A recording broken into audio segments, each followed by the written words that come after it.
تعالی علی محمد صلی اللہ علیہ وآلہ وسلم۔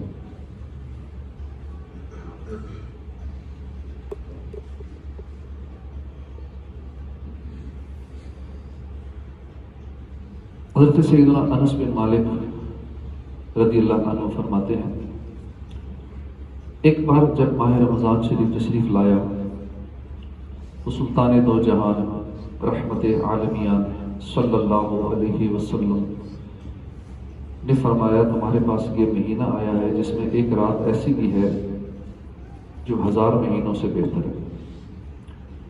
جو شخص اس رات سے محروم رہ گیا وہ تمام بھلائیوں سے محروم رہ گیا، اور اس کی بھلائی سے محروم نہیں رہتا مگر وہ شخص جو حقیقتاً محروم ہے۔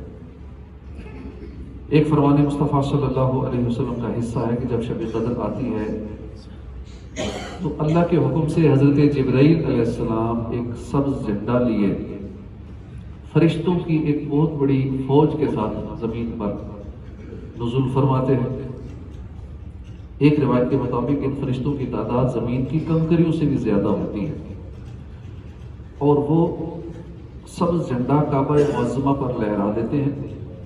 حضرت جبرائیل علیہ السلام کے 100 بازو ہیں جن میں سے 2 بازو صرف اسی رات کھولتے ہیں، وہ بازو مشرق و مغرب میں پھیل جاتے ہیں۔ پھر حضرت جبرائیل علیہ السلام فرشتوں کو حکم دیتے ہیں کہ جو کوئی مسلمان آج رات قیام یعنی نماز یا ذکر اللہ میں مشغول ہے اس سے سلام و مصافحہ کرو، پلیز ان کی دعاؤں پر آمین بھی کہو۔ چنانچہ صبح تک یہی سلسلہ رہتا ہے۔ صبح ہونے پر حضرت جبرائیل علیہ السلام فرشتوں کو واپسی کا حکم دیتے ہیں۔ فرشتے عرض کرتے ہیں، اے جبرائیل علیہ السلام، اللہ نے امت محمدیہ کی حاجتوں کے بارے میں کیا فرمایا، کیا معاملہ فرمایا؟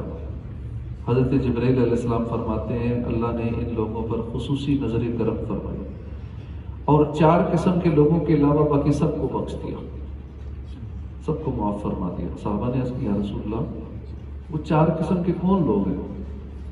ارشاد فرمایا، ایک تو عادی شرابی، دوسرا والدین کے نافرمان، تیسرا قطع رحمی کرنے والے یعنی رشتہ داروں سے تعلقات توڑنے والے، چوتھے وہ لوگ جو آپس میں عداوت رکھتے ہیں اور آپس میں قطع تعلق کرتے ہیں۔ سیدنا عبادہ بن صامت سے روایت ہے کہ بیٹے آقا صلی اللہ علیہ وسلم باہر تشریف لائے تاکہ آپ کو شب قدر کے بارے میں بتائیں کہ کس رات میں شب قدر ہے۔ تو 2 مسلمان آپس میں جھگڑ رہے تھے۔ آپ نے ارشاد فرمایا، میں اس لیے آیا تھا کہ تمہیں شب قدر بتاؤں، لیکن فلاں فلاں شخص جھگڑ رہے تھے اس لیے اس کا تعین اٹھا دیا گیا اور ممکن ہے کہ اسی میں تمہاری بہتری ہو۔ اب اس کو آخری عشرے کی 9ویں 7ویں اور 5ویں راتوں میں ڈھونڈو۔ مفتی احمد عرفان فرماتے ہیں کہ یعنی میرے علم سے اس کا تقرر دور کر دیا گیا اور مجھے بلا دی گئی۔ یہ مطلب نہیں کہ خود شب قدر ہی ختم کر دی گئی، اب وہ ہوا ہی نہیں کرے گی، ایسی بات نہیں ہے۔ معلوم ہوا کہ دنیاوی جھگڑے منحوس ہیں، ان جھگڑوں کا وبال بہت ہی زیادہ ہے، ان کی وجہ سے اللہ کی رحمتیں جو آنی ہوتی ہیں وہ ختم ہو جاتی ہیں، آتی ہوئی رحمتیں رک جاتی ہیں۔ جن گھروں میں لڑائی جھگڑے ہوتے ہیں، جن گھروں میں آپس میں ناچاکیوں کا سلسلہ ہوتا ہے، ایک دوسرے کو کاٹ کھاتے ہیں، تو ایسے گھروں سے برکت ختم ہو جاتی ہے۔ اب اس گھر میں جتنا بھی کوئی کماتے رہیں برکت نہیں رہے گی، اس گھر میں پریشانی ٹینشن ہی رہے گی۔ اس لیے آپس میں گھر کے لڑائی جھگڑے، بہن بھائیوں کے آپس کے جھگڑے، بچے والدین سے لڑتے ہیں، اس طرح کے جھگڑوں کا سلسلہ نہیں کرنا چاہیے۔ مسلمانوں کا آپس میں لڑائی جھگڑا کرنا رحمت سے دوری کا سبب بن جاتا ہے، مگر اب کون کس کو سمجھائے؟ آج تو بڑے فخر سے کہا جا رہا ہے اس دنیا میں شریف رہ کر تو گزارا ہی نہیں، ہم تو شریفوں کے ساتھ شریف، بدماش کے ساتھ بدماش ہیں۔ صرف اس قول پر اکتفا نہیں ہوتا، بلکہ اب تو معمولی سی بات پر پہلے زبان درازی، پھر دست درازی، اس کے بعد پھر گولیوں تک نوبت آ جاتی ہے۔ افسوس آج کل بعض مسلمان کبھی قومیت کا نعرہ لگا کے پٹھان بن کر، کبھی پنجابی، کبھی مہاجر، کبھی سندھی، بلوچی، قومیت کا نعرہ لگا کر ایک دوسرے کا گلا کاٹ رہے ہیں، ایک دوسرے کی املاک اموال کو آگ لگا رہے ہیں، آپس میں ایک دوسرے کے خلاف صرف نسلی اور لسانی فرق کی بنا پر محاذ آرائی ہو رہی ہے۔ مسلمانوں، آپ تو ایک دوسرے کے محافظ تھے، آپ کو کیا ہو گیا؟ ہمارے پیارے آقا صلی اللہ علیہ وسلم کا فرمان عالی شان تو یہ ہے کہ مومنوں کی مثال تو ایک جسم کی طرح ہے. اگر ایک عضو کو تکلیف پہنچے تو پورا جسم اس تکلیف کو محسوس کرتا ہے. مبتلا درد کوئی عضو ہو روتی ہے آنکھ، کس قدر ہم درد سارے جسم کی ہوتی ہے آنکھ. ہمیں آپس میں لڑائی جھگڑا کرنے کی بجائے ایک دوسرے کی ہمدردی غم گساری کرنی چاہیے. مسلمان ایک دوسرے کو مارنے کاٹنے لوٹنے والا نہیں ہوتا. سیدنا فضالہ بن عبید رضی اللہ عنہ سے روایت ہے، تاجدار مدینہ صلی اللہ علیہ وسلم نے حجت الوداع کے موقع پر فرمایا، کیا تمہیں مومن کے بارے میں خبر نہ دوں؟ پھر فرمایا، مومن وہ ہے جس سے دوسرے مسلمان اپنی جان اپنے اموال سے بے خوف. مسلمان وہ ہے جس کی زبان اور ہاتھ سے دوسرے مسلمان محفوظ رہے. اور مجاہد وہ ہے جس نے اطاعت خداوندی کے معاملے میں اپنے نفس کے ساتھ جہاد کیا. اور مہاجر وہ ہے جس نے خطا اور گناہوں سے علیحدگی اختیار کی.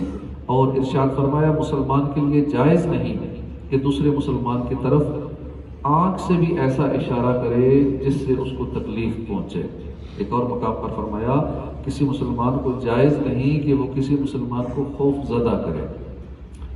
طریق مصطفیٰ کو چھوڑنا ہے وجہ بربادی، اسی سے قوم دنیا میں ہوئی ہے بے اقتدار اپنی. سیدنا مجاہد فرماتے ہیں، دوزخیوں کو ایسی خارش میں مبتلا کر دیا جائے گا کہ کھجاتے کھجاتے ان کی کھال ادڑ جائے گی، یہاں تک کہ ان میں سے کسی کی ہڈیاں ظاہر ہو جائیں گی. پھر ندا سنائی دے گی، اے فلاں کیا اسے تکلیف ہو رہی ہے؟ وہ کہے گا ہاں. تب انہیں بتایا جائے گا کہ دنیا میں جو تم مسلمانوں کو ستایا کرتے تھے یہ اس کی سزا ہے. حضور صلی اللہ علیہ وسلم کا فرمان ہے، میں نے ایک شخص کو جنت میں گھومتے ہوئے دیکھا. جنت میں جدھر چاہتا ہے گھومتا پھرتا ہے. کیوں؟ کیونکہ اس نے اس دنیا میں ایک ایسے درخت کو راستے سے کاٹ دیا تھا جو کہ لوگوں کو تکلیف دیتا تھا. تو ان احادیث سے درس حاصل کیجئے، آپس میں لڑائی جھگڑا لوٹ مار سے پرہیز کیجئے. اگر لڑنا ہی ہے تو مردود شیطان سے لڑیے، نفس سے لڑیے، نفس ہمارا سے لڑائی کیجئے. بوقت جہاد دین کے دشمنوں سے قتال کیجئے، مگر آپس میں بھائی بھائی مت کر رہنا چاہیے. مسلمان کو آپس میں نہیں لڑنا چاہیے. فرد قائم ربط ملت سے ہے، تنہا کچھ نہیں. موج ہے دریا میں، بیرون دریا کچھ نہیں. اللہ پاک ہمیں آپس میں اتفاق اتحاد نصیب فرمائے. شب قدر بھی ہمیں نصیب فرمائے. اور رمضان کی جو مبارک گھڑیاں چل رہی ہیں، جمعے کی ساعتیں چل رہی ہیں، ہر لمحے میں 10 لاکھ کی مغفرت ہو رہی ہے. اللہ پاک ہمارا نام بھی اس میں شامل فرما لے. آج جن سے ہو سکے یہاں پہ افطاری ہمارے ساتھ ہی کریں. اجتماعی دعا بھی ہوگی، قبولیت کی گھڑیاں بھی ہیں، جمعے کی آخری گھڑیاں ہیں. اور ویسے بھی جمعے کی جو آخری گھڑیاں ہوتی ہیں عصر سے مغرب، ان میں ایک لمحہ ایسا بھی ہوتا ہے کہ جس میں دعا قبول ہوتی ہے، جو قبولیت کی گھڑی ہوتی ہے. تو سب کو روزانہ افطار کی یہاں دعوت ہے. پورا ماہ رمضان ہو سکے تو ہمارے ساتھ افطاری کریں. اللہ پاک ہمیں عمل کی توفیق عطا فرمائے. الحمدللہ رب العالمین والصلاۃ والسلام علی سید المرسلین.